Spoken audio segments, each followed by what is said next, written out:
और हमारे देश में मैकॉले के द्वारा जो विषय तय किए गए उनमें से एक इतिहास विषय, जिसमें मैकॉले ने यह कहा कि भारतवासियों को सच्चा इतिहास उनका नहीं बताना है क्योंकि इनको गुलाम बना के रखना है, इसलिए इतिहास को विकृत करके भारत में पढ़ाया जाना चाहिए।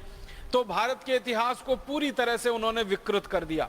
सबसे बड़ी विकृति जो हमारे इतिहास में अंग्रेजों ने डाली, जो आज तक जहर बनकर हमारे खून में घूम रही है, वो विकृति ये है कि हम भारतवासी आर्य कहीं बाहर से आए। सारी दुनिया में शोध हो चुका है कि आर्य नाम की कोई जाति भारत को छोड़कर दुनिया में कहीं नहीं थी, तो बाहर से कहां से आ गए हम। फिर हमको कहा गया कि हम सेंट्रल एशिया से आए, मध्य एशिया से आए। मध्य एशिया में जो जातियां इस समय निवास करती हैं उन सभी जातियों के डीएनए लिए गए। डीएनए आप समझते हैं, जिसका टेस्ट करके कोई भी बात की पक्की सूचना ली जाती है। तो दक्षिण एशिया में, मध्य एशिया में, पूर्व एशिया में, तीनों स्थानों पर रहने वाली जातियों के नागरिकों के रक्त इकट्ठे करके उनका डीएनए टेस्ट किया गया और भारतवासियों का डीएनए टेस्ट किया गया। तो पता चला कि भारतवासियों का डीएनए दक्षिण एशिया, मध्य एशिया, पूर्व एशिया के किसी भी जाति समूह से नहीं मिलता है। तो ये कैसे कहा जा सकता है कि भारतवासी मध्य एशिया से आए, आर्य मध्य एशिया से आए। इसका उल्टा तो मिलता है कि भारतवासी मध्य एशिया में गए, भारत से निकलकर दक्षिण एशिया में गए, पूर्व एशिया में गए, मध्य एशिया में गए और दुनिया भर में सभी स्थानों पर गए और भारतीय संस्कृति, भारतीय सभ्यता और भारतीय धर्म का उन्होंने पूरी ताकत से प्रचार प्रसार किया।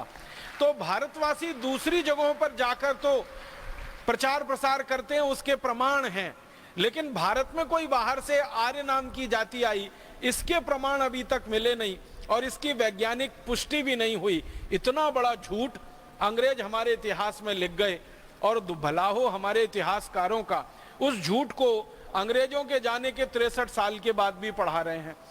अभी थोड़े दिन पहले दुनिया के जेनेटिक विशेषज्ञ जो हैं, जो डीएनए, आरएनए आदि आदि की जांच करने वाले विशेषज्ञ हैं, इनकी एक बड़ी भारी परिषद हुई थी, कॉन्फ्रेंस हुई थी। और वो कॉन्फ्रेंस का जो रिसर्च का बिल्कुल अंतिम निर्णय है वो ये कहता है कि आर्य भारत में कहीं बाहर से नहीं आए थे, आर्य सब भारतवासी ही थे, जरूरत और समय आने पर वो भारत से बाहर गए थे।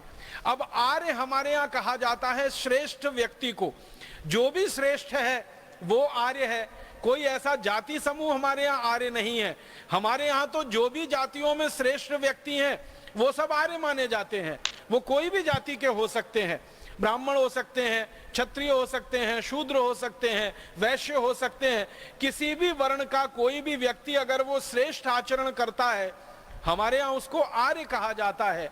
आर्य कोई जाति समूह नहीं है, वो सभी जाति समूहों में श्रेष्ठ लोगों का प्रतिनिधित्व करने वाला व्यक्ति है। ऊंचा चरित्र जिसका है, आचरण जिसका दूसरों के लिए उदाहरण के योग्य है, जिसका किया हुआ, जिसका बोला हुआ, जिसका कहा हुआ दूसरों के लिए अनुकरणीय है, वो सभी आर्य हैं। हमारे देश में परम श्रद्धेय और परम पूजनीय स्वामी दयानंद जैसे लोग, महात्मा गांधी जैसे लोग, भगत सिंह, चंद्रशेखर, ऊधम सिंह, अशफाक उल्लाह, तात्या टोपे, झांसी की रानी लक्ष्मीबाई, कित्तूर चन्नम्मा, ये जितने भी नाम आप लेंगे ये सभी आर्य हैं, ये सभी श्रेष्ठ हैं, क्योंकि इन्होंने अपने चरित्र से दूसरों के लिए उदाहरण प्रस्तुत किए हैं।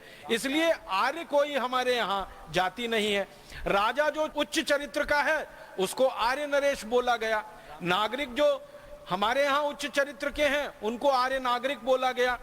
भगवान श्री राम को हम आर्य कहे, आर्य नरेश कहा जाता था उनको। श्री कृष्ण को आर्य पुत्र कहा गया, अर्जुन को कई बार आर्य पुत्र का संबोधन दिया गया, युधिष्ठिर, नकुल, सहदेव को कई बार आर्य पुत्र का संबोधन दिया गया, या द्रौपदी को आर्य पुत्री का संबोधन कई जगह है हमारे शास्त्रों में। तो हमारे यहाँ तो आर्य कोई जाति समूह है ही नहीं, ये तो सभी जातियों में श्रेष्ठ आचरण धारण करने वाले लोग, धर्म को धारण करने वाले लोग आर्य कहलाए हैं। तो अंग्रेजों ने ये गलत हमारे इतिहास में घुसार दिया और इससे बड़ा एक विक्षेप हमारे इतिहास में डाला गया कि हम भारतवासी हजारों साल से गाय का मांस खाते रहे हैं। अब हजारों साल से कोई देश गाय का मांस खाता रहा हो, उस देश में गो हत्या को बंद कराने के लिए कोई अपना बलिदान कैसे दे सकता है? फिर एक मिनट के लिए आप ये सोचो कि अगर भारतीय समाज गाय का मांस खाने वाला समाज है, तो फिर भारतीय समाज में गोरक्षा का आंदोलन क्यों होना चाहिए? गाय बचाने के लिए आंदोलन क्यों होना चाहिए? गाय की रक्षा करने के लिए हमारे नागरिकों ने अपना जीवन दिया है, वो जीवन उन्हें क्यों देना चाहिए? हमारे इतिहास में तो एक बहुत बड़ा उदाहरण मिलता है अमर शहीद मंगल पांडे का, जिन्होंने गोरक्षा से आंदोलन की शुरुआत की और देश की आजादी का आंदोलन वो बन गया पूरे भारतवर्ष में, और उसने आग लगा दी पूरे देश को। आप जानते हैं अमर शहीद मंगल पांडे को फांसी हुई थी, तो सवाल तो गाय की रक्षा का था। जब मंगल पांडे अंग्रेजी सेना में नौकरी करने के लिए भर्ती हुए बैरकपुर की छावनी में, जो कोलकाता के नजदीक है, उनको किसी ने बता दिया कि आप जो कारतूस मुंह से खोलते हो इसमें गाय की चर्बी लगी होती है, और अगर आप कारतूस मुंह से खोलते हो उसमें गाय की चर्बी लगी होती है, तो आप तो गोरक्षा की बात करते हो, फिर ये कैसे होता है?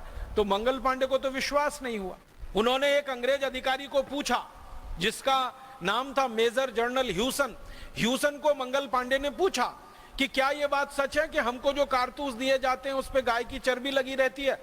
मेजर जनरल ह्यूसन ने ना हाँ कहा ना ना कहा। मंगल पांडे ने फिर पूछा, फिर उत्तर नहीं मिला, तो उनको गुस्सा आ गया और उनके हाथ में जो बंदूक थी, राइफल थी, उसको उन्होंने चला दिया और ह्यूसन को मार डाला।